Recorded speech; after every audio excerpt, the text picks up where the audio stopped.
పచ్చ తోరణము అంటది శాస్త్రం. పచ్చని పందిరికి దోషమేంటి? ఒకప్పుడు పందిరి వేయడం, పెళ్లి పందిరి వేయడం అంటే మర్రి ఆకులతో వేస్తుండ్రి. మర్రి ఆకులు ఆరోగ్యదాయకంగా, ఆనందదాయకంగా ఉంటుంది. కాలం మారుతున్న కొద్దిగా రకరకాల ఆకులతో మళ్ళీ పెళ్లి పందిరి ఇంటి ముందు వేయడం జరుగుతుంది. అసలు ఈ పందిరిని ఏ వారం వేయొచ్చు అని చాలామంది ప్రశ్నిస్తూ ఉంటారు. కానీ దీనికి వారం అంటూ ఉండదు. ఉదాహరణకు మనం బుధవారం వివాహం రోజు నిర్ణయం చేసుకుంటే వధువు ఇంటి ముందల మంగళవారం వేయాలి, వరుణుడి ఇంటి ముందల మరి సోమవారం వేయాలి.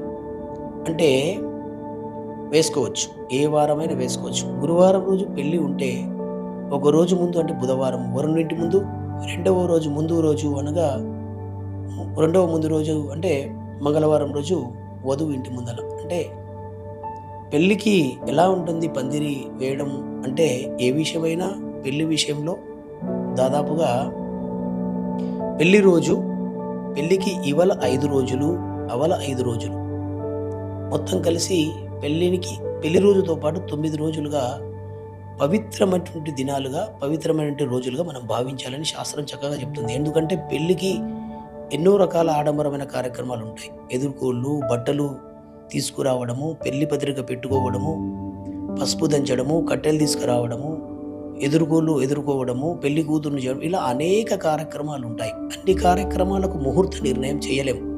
ప్రతి ఒక్క కార్యక్రమానికి ఒక ముహూర్తం అనేది ఉండదు. అన్ని ముహూర్తాలకు కలిపి, అన్ని కార్యక్రమాలకు కలిపి పెళ్లి ముహూర్తం అని, తాళి కట్టి జీలకర్ర బెల్లం పెట్టే ముహూర్తం అని మనం చెప్పవచ్చు. అలాగనే పెళ్ళి అవల 5 రోజులు, ఇవల 5 రోజులు, పెళ్లి రోజులు కలిసి 11 రోజుల వరకు ఒకసారి పెళ్ళిని పంచాంగం ప్రకారంగా పెట్టుకుంటే యువతల 5 రోజులు, అవల 5 రోజులు, పెళ్లి రోజు కలిపి 11 రోజుల వరకు మళ్ళీ పంచాంగంతో అవసరం లేకుండా పవిత్రమైన దినాలుగా మరి పెళ్ళి ఇవల మళ్ళీ అనేక కార్యక్రమాలు, పెళ్లి తర్వాత అప్పగింతలు, వ్రతము, హోమము, ఒడిబియ్యాలు, అన్ని కార్యక్రమాలు. అంటే ఈ 11 రోజుల కార్యక్రమాలు దిగ్విజయంగా పవిత్రమైన దినాలుగా భావించి చేసుకోవాలి.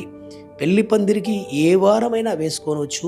అది మంగళవారం వేయొచ్చా లేదా అని కూడా మరి ఆనాటి నుంచి ఎప్పుడు కూడా ఇదే కొనసాగింపుగా మంగళవారం అన్ని వారాల్లో వేసుకున్నారు కనుక మనకు వారంతో నిబంధన లేదు. ఎప్పుడైనా పెళ్లి పందిర్లు వేసుకోవచ్చు.